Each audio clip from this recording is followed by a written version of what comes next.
سيقول السفهاء من الناس ما ولاهم عن قبلتهم التي كانوا عليها قل لله المشرق والمغرب يهدي من يشاء إلى صراط مستقيم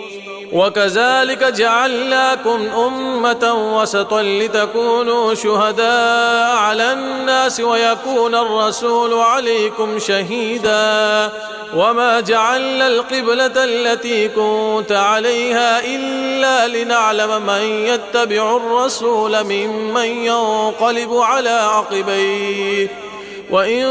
كانت لكبيرة إلا على الذين هدى الله وما كان الله ليضيع إيمانكم إن الله بالناس لرعوف رحيم قد نرى تقلب وجهك في السماء فلنولينك قبلة ترضاها فول وجهك شطر المسجد الحرام وحيث ما كنتم فولوا وجوهكم شطره وإن الذين أوتوا الكتاب ليعلمون أنه الحق من ربهم وما الله بغافل عما يعملون ولئن أتيت الذين أوتوا الكتاب بكل آية ما تبعوا قبلتك وما أنت بتابع قبلتهم وما بعدهم بتابع قبلة بعد ولئن اتبعت أهواءهم من بعد ما جاءك من العلم إنك إذا لمن الظالمين الذين آتيناهم الكتاب يعرفونه كما يعرفون أبناءهم وإن فريقا منهم ليكتمون الحق وهم يعلمون الحق من ربك فلا تكونن من الممترين ولكل وجهة هو موليها فاستبقوا الخيرات أينما تكونوا يأت بكم الله جميعا إن الله على كل شيء قدير ومن حيث خرجت فول وجهك شطر المسجد الحرام وإنه للحق من ربك وما الله بغافل عما تعملون ومن حيث خرجت فول وجهك شطر المسجد الحرام وحيث ما كنتم فولوا وجوهكم شطره لئلا يكون للناس عليكم هجة إلا الذين ظلموا منهم فلا تخشوهم واخشوني ولأتم نعمتي عليكم ولعلكم تهتدون كما أرسلنا فيكم رسولا منكم يتلو عليكم آياتنا ويزكيكم ويعلمكم الكتاب والحكمة ويعلمكم ما لم تكونوا تعلمون فاذكروني أذكركم واشكروا لي ولا تكفرون يا أيها الذين آمنوا استعينوا بالصبر والصلاة إن الله مع الصابرين ولا تقولوا لمن يقتل في سبيل الله أموات بل أحياء ولكن لا تشعرون ولنبلونكم بشيء من الخوف والجوع ونقص من الأموال والأنفس والثمرات وبشر الصابرين الذين إذا أصابتهم مصيبة قالوا إنا لله وإنا إليه راجعون أولئك عليهم صلوات من ربهم ورحمة وأولئك هم المهتدون إن الصفا والمروة من شعائر الله فمن حج البيت أو اعتمر فلا جناح عليه أن يطوف بهما ومن تطوع خيرا فإن الله شاكر عليم إن الذين يكتمون ما أنزلنا من البينات والهدى الهدى من بعد ما بيناه للناس في الكتاب أولئك يلعنهم الله ويلعنهم اللاعنون إلا الذين تابوا وأصلحوا وبينوا فأولئك أتوب عليهم وأنا التواب الرحيم إن الذين كفروا وماتوا وهم كفار أولئك عليهم لعنة الله والملائكة والناس أجمعين خالدين فيها لا يخفف عنهم العذاب ولا هم ينظرون وإلهكم إله واحد لا إله إلا هو الرحمن الرحيم إن في خلق السماوات والأرض واختلاف الليل والنهار والفلك التي تجري في البحر بما ينفع الناس وما أنزل الله من السماء من ماء فأحيا به الأرض بعد موتها وبث فيها من كل دابة وتصريف الرياح والصحاب المسخر بين السماء والأرض لآيات لقوم يعقلون ومن الناس من يتخذ من دون الله أندادا يحبونهم كحب الله والذين آمنوا أشد حبا لله ولو يرى الذين ظلموا إذ يرون العذاب أن القوة لله جميعا وأن الله شديد العذاب إذ تبرأ الذين اتبعوا من الذين اتبعوا ورأوا العذاب وتقطعت بهم الأسباب وقال الذين اتبعوا لو أن لنا كرة فنتبرأ منهم كما تبرأوا منا كذلك يريهم الله أعمالهم حسرات عليهم وما هم بخارجين من النار يا أيها الناس كلوا مما في الأرض حلالا طيبا ولا تتبعوا خطوات الشيطان إنه لكم عدو مبين إنما يأمركم بالسوء والفحشاء وأن تقولوا على الله ما لا تعلمون وإذا قيل لهم اتبعوا ما أنزل الله قالوا بل نتبع ما ألفينا عليه آباءنا أولو كان آباؤهم لا يعقلون شيئا ولا يهتدون ومثل الذين كفروا كمثل الذي ينعق بما لا يسمع إلا دعاء ونداء صم بكم عمي فهم لا يعقلون يا أيها الذين آمنوا كلوا من طيبات ما رزقناكم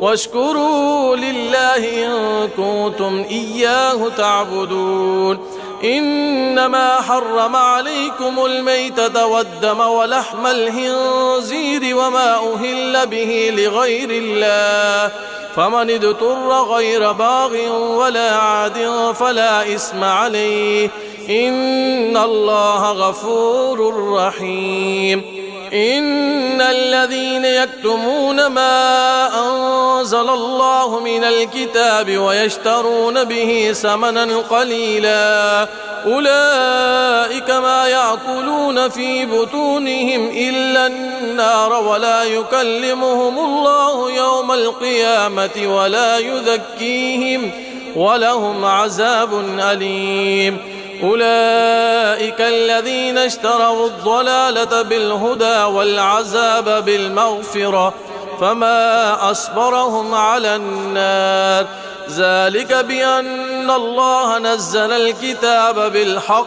وإن الذين اختلفوا في الكتاب لفي شقاق بعيد. ليس البر أن تولوا وجوهكم قبل المشرق والمغرب ولكن البر من آمن بالله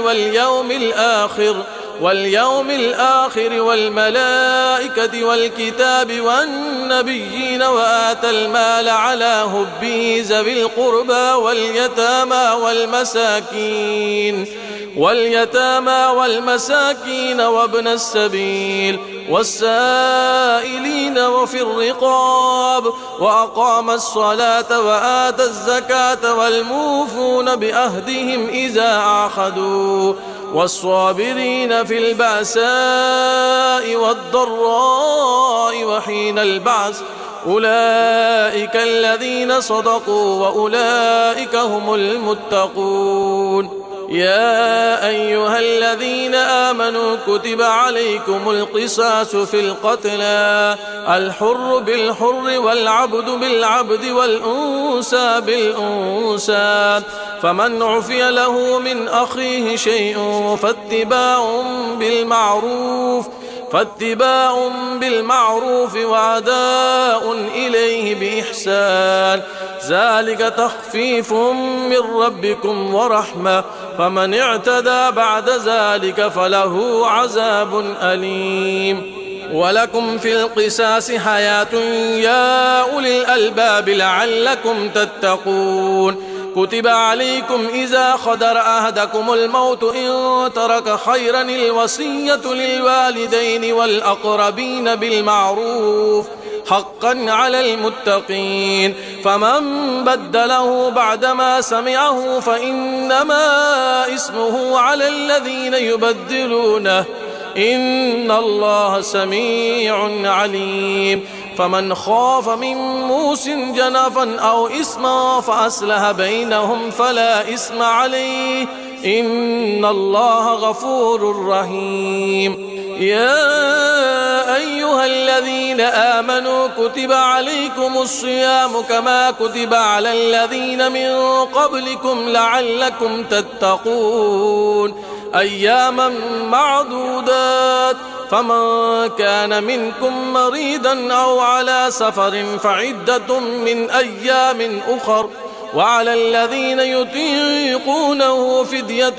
طعام مسكين فمن تطوع خيرا فهو خير له وأن تصوموا خير لكم إن كنتم تعلمون. شهر رمضان الذي أنزل فيه القرآن هدى للناس وبينات من الهدى والفرقان فمن شهد منكم الشهر فليصمه ومن كان مريضا أو على سفر فعدة من أيام أخر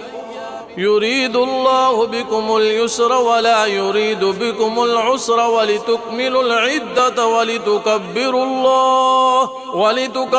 الله على ما هداكم ولعلكم تشكرون. وإذا سألك عبادي عني فإني قريب أجيب دعوة الداع إذا دعان فليستجيبوا لي وليؤمنوا بي لعلهم يرشدون. أهل لكم ليلة الصيام الرفث إلى نسائكم هن لباس لكم وأنتم لباس لهن علم الله أنكم كنتم تختانون أنفسكم فتاب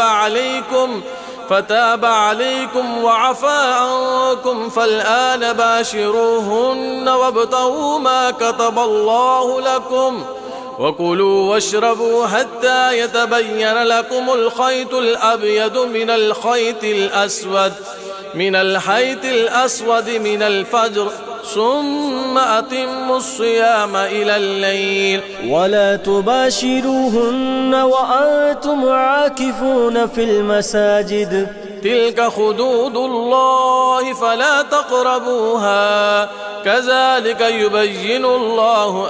آياته للناس لعلهم يتقون ولا تأكلوا أموالكم بينكم بالباطل وتدلوا بها إلى الحكام لتأكلوا فريقا من أموال الناس بالإثم وأنتم تعلمون يسألونك عن الأهلة قل هي مواقيت للناس والحج وليس البر بأن تأتوا البيوت من ظهورها ولكن البر من اتقى وأتوا البيوت من أبوابها واتقوا الله لعلكم تفلحون وقاتلوا في سبيل الله الذين يقاتلونكم ولا تعتدوا إن الله لا يحب المعتدين واقتلوهم حيث ثقفتموهم وأخرجوهم من حيث أخرجوكم والفتنة أشد من القتل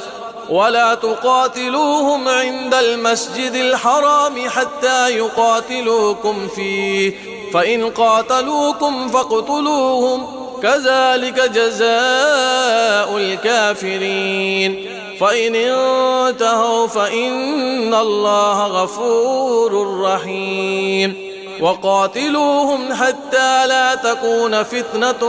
ويكون الدين لله فإن انتهوا فلا عدوان إلا على الظالمين الشهر الحرام بالشهر الحرام والحرمات قصاص فمن اعتدى عليكم فاعتدوا عليه بمثل ما اعتدى عليكم واتقوا الله واعلموا أن الله مع المتقين وأنفقوا في سبيل الله ولا تلقوا بأيديكم إلى التهلكة وأحسنوا إن الله يحب المحسنين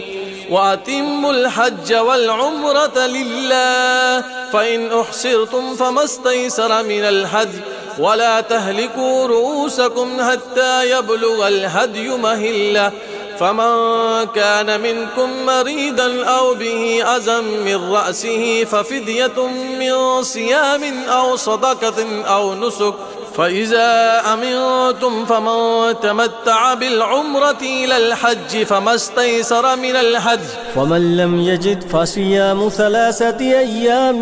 في الحج و7 إذا رجعتم تلك 10 كاملة ذلك لمن لم يكن أهله هادر المسجد الحرام واتقوا الله واعلموا أن الله شديد العقاب الحج أشهر معلومات فمن فرض فيهن الحج فلا رفث ولا فسوق ولا جدال في الحج وما تفعلوا من خير يعلمه الله وتزودوا فإن خير الزاد التقوى واتقون يا أولي الألباب ليس عليكم جناح أن تبتغوا فضلا من ربكم فإذا أفضتم من عرفات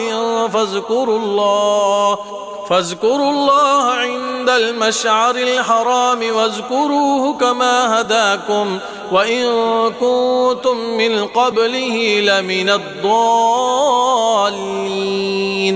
ثم أفيدوا من حيث أفاد الناس واستغفروا الله إن الله غفور رحيم فإذا قضيتم مناسككم فاذكروا الله كذكركم آباءكم أو أشد ذكرا فمن الناس من يقول ربنا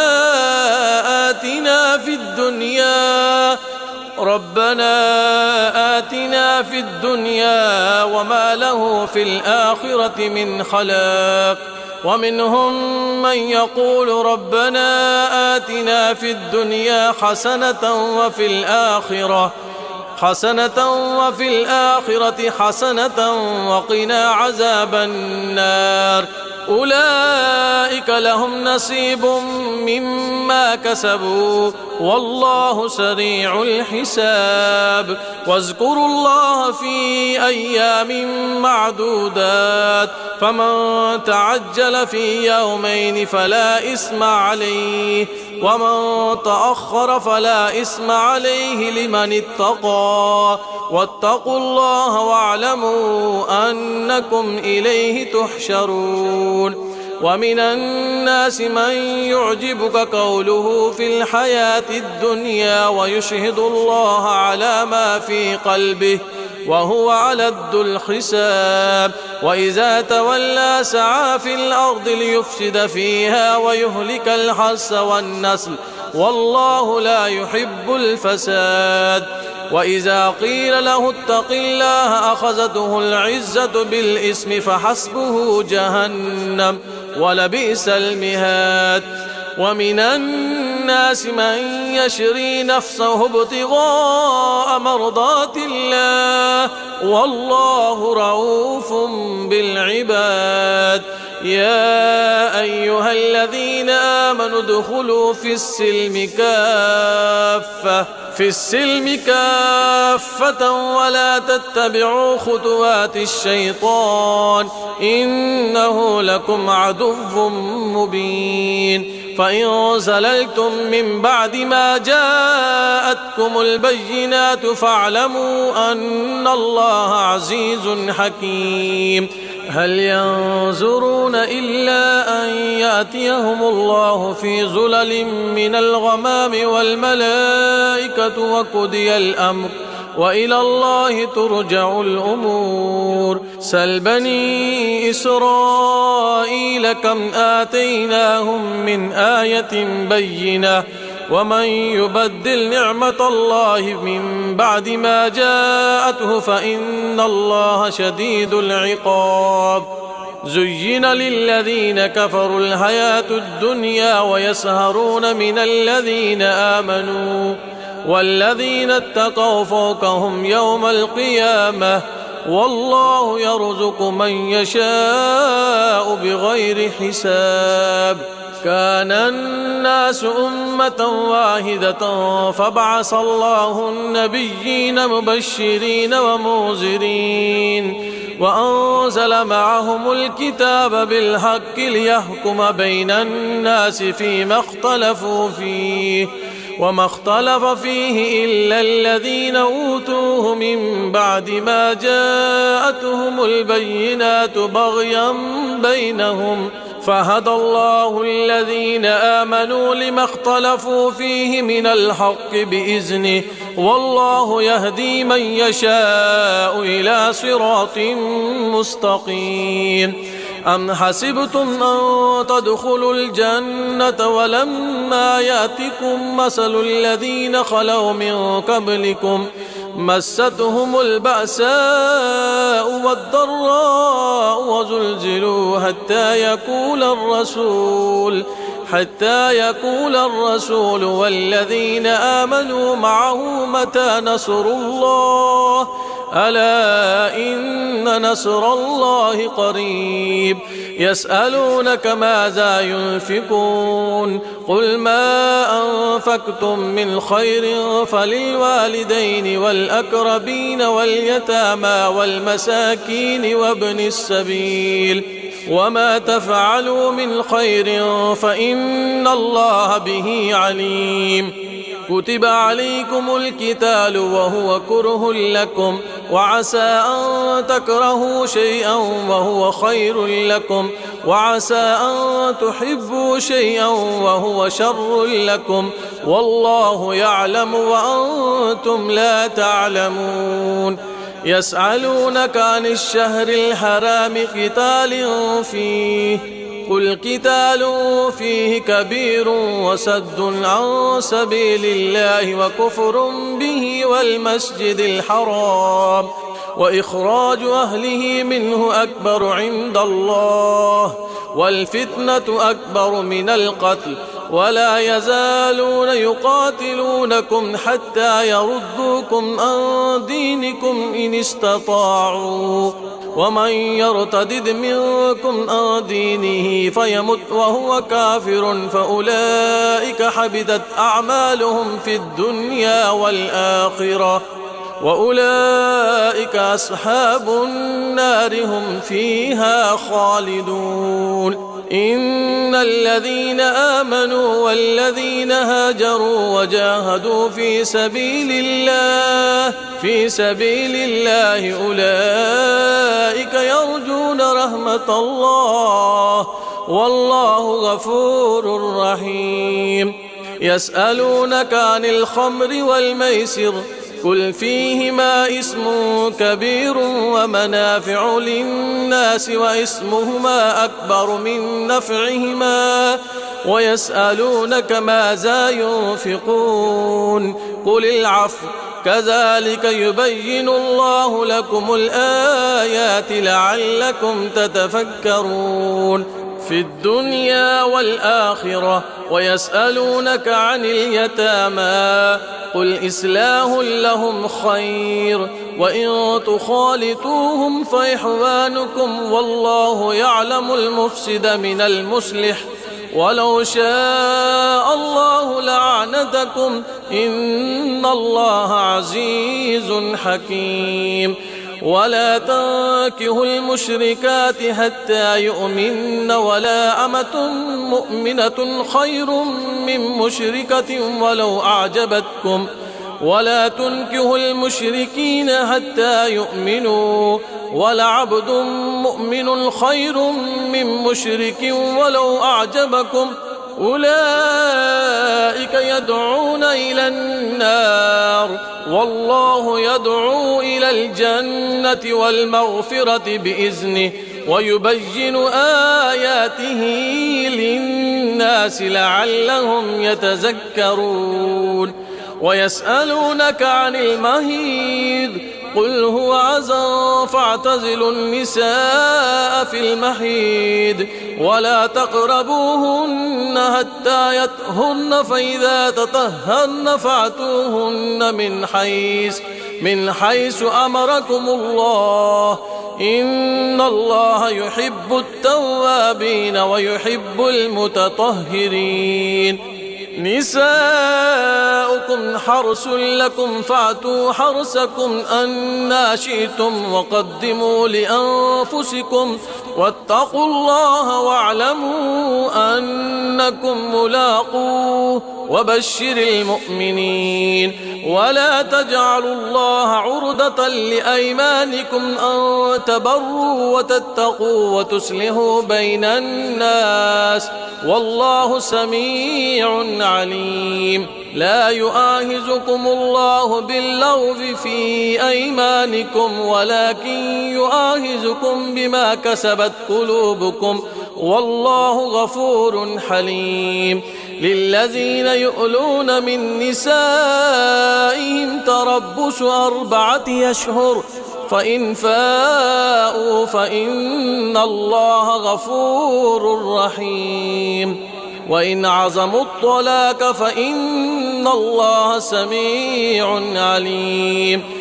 والمطلقات يتربصن بأنفسهن 3 قروء ولا يحل لهن أن يكتمن ما خلق الله في أرحامهن إن كن يؤمن بالله واليوم الآخر وبعولتهن أحق بردهن في ذلك إن أرادوا إصلاحا ولهن مثل الذي عليهن بالمعروف وللرجال عليهن درجة والله عزيز حكيم. الطلاق 2 فإمساك بمعروف أو تسريح بإحسان ولا يحل لكم أن تأخذوا مما آتيتموهن شيئا إلا أن يخافا ألا يقيما حدود الله فإن خفتم ألا يقيما حدود الله فلا جناح عليهما فيما افتدت به، تلك حدود الله فلا تعتدوها، ومن يتعد حدود الله فلا تعتدوها، ومن يتعد حدود الله فأولئك هم الظالمون. فإن طلقها فلا تحل له من بعد حتى تنكح زوجا غيره، فإن طلقها فلا جناح عليهما أن يتراجعا إن ظنا أن يقيما حدود الله، وتلك حدود الله يبينها لقوم يعلمون. وإذا طلقتم النساء فبلغن أجلهن فأمسكوهن بمعروف أو سرحوهن بمعروف، ولا تمسكوهن ضرارا لتعتدوا، ومن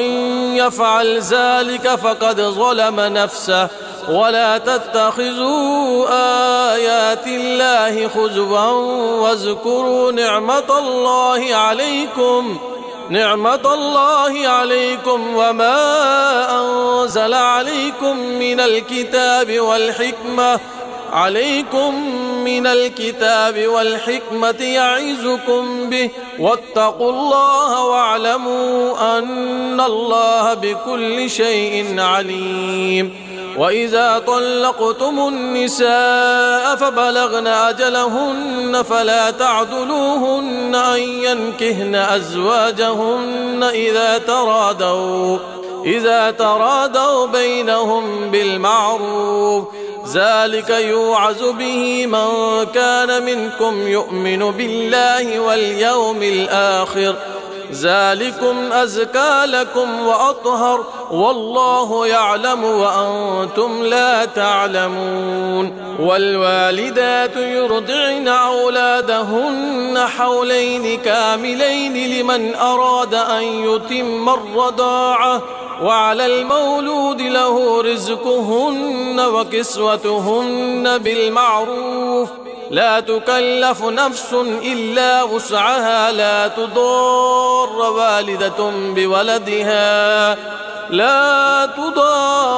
والدة بولدها ولا مولود له بولده، وعلى الوارث مثل ذلك، فإن أرادا فصالا عن تراض منهما وتشاور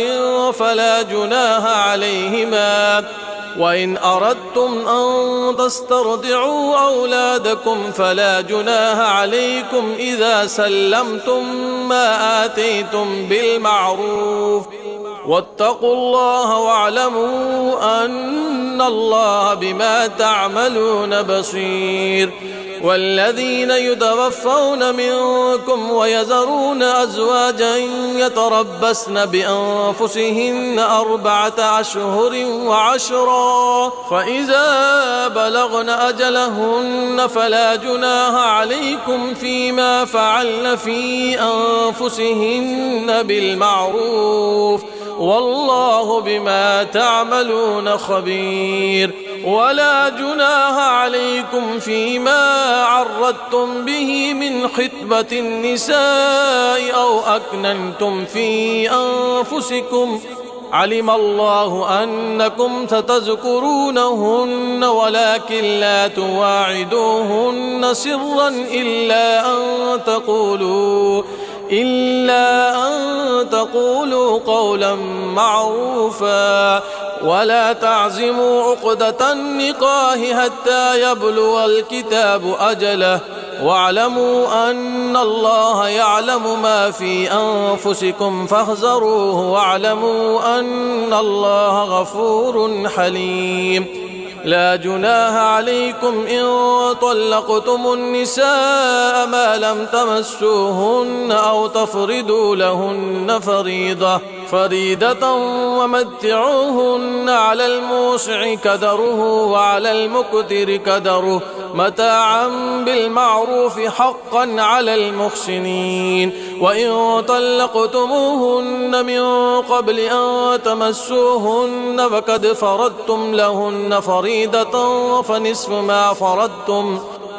ما فرضتم إلا أن يعفون أو يعفو الذي بيده عقدة النكاح وأن تعفوا أقرب للتقوى ولا تنسوا الفضل بينكم إن الله بما تعملون بصير. حافظوا على الصلوات والصلاة الوسطى وقوموا لله قانتين.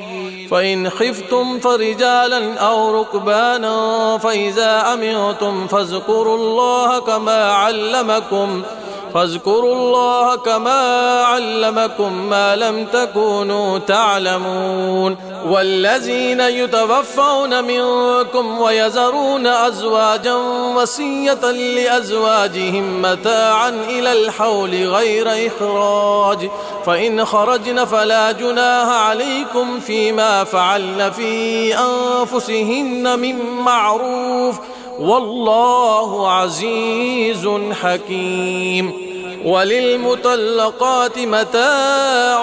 بالمعروف حقا على المتقين كذلك يبين الله لكم آياته لعلكم تعقلون. ألم تر إلى الذين خرجوا من ديارهم وهم ألوف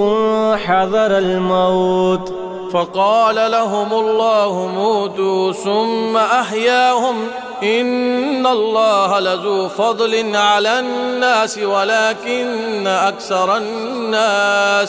ولكن أكثر الناس لا يشكرون. وقاتلوا في سبيل الله واعلموا أن الله سميع عليم. من ذا الذي يقرض الله قرضا حسنا فيضاعفه له أضعافا كثيرة والله يقبض ويبسط وإليه ترجعون. ألم تر إلى الملأ من بني إسرائيل من بعد موسى إذ قالوا لنبي لهم ابعث لنا ملكا نقاتل في سبيل الله قال هل عسيتم إن كتب عليكم القتال ألا تقاتلوا قالوا وما لنا ألا نقاتل في سبيل الله وقد أخرجنا من ديارنا وأبنائنا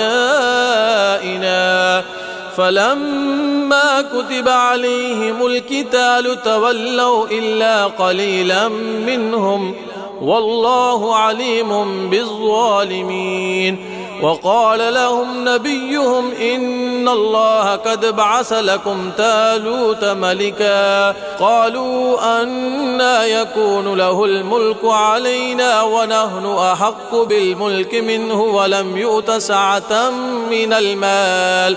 قال إن الله اصطفاه عليكم وزاده بسطة في العلم والجسم والله يؤتي ملكه من يشاء والله واسع عليم. وقال لهم نبيهم إن آية ملكه أن يأتيكم التابوت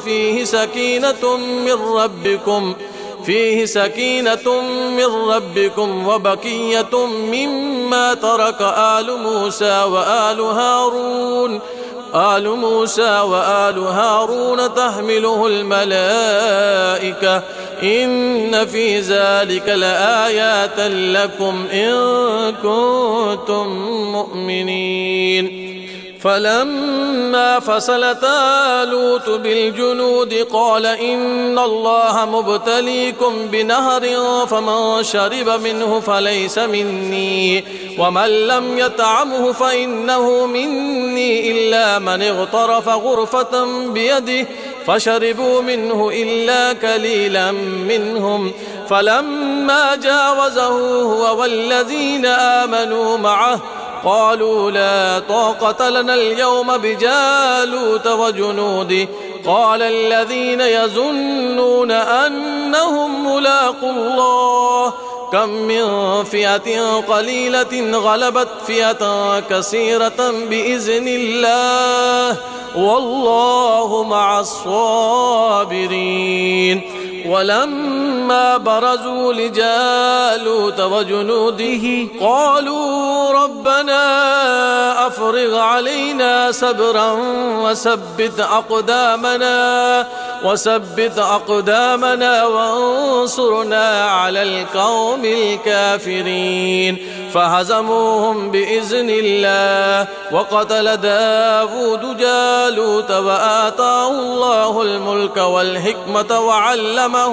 مما يشاء ولولا دفع الله الناس بعدهم ببعض لفسدت الأرض ولكن الله ذو فضل على العالمين. تلك آيات الله نتلوها عليك بالحق وإنك لمن المرسلين.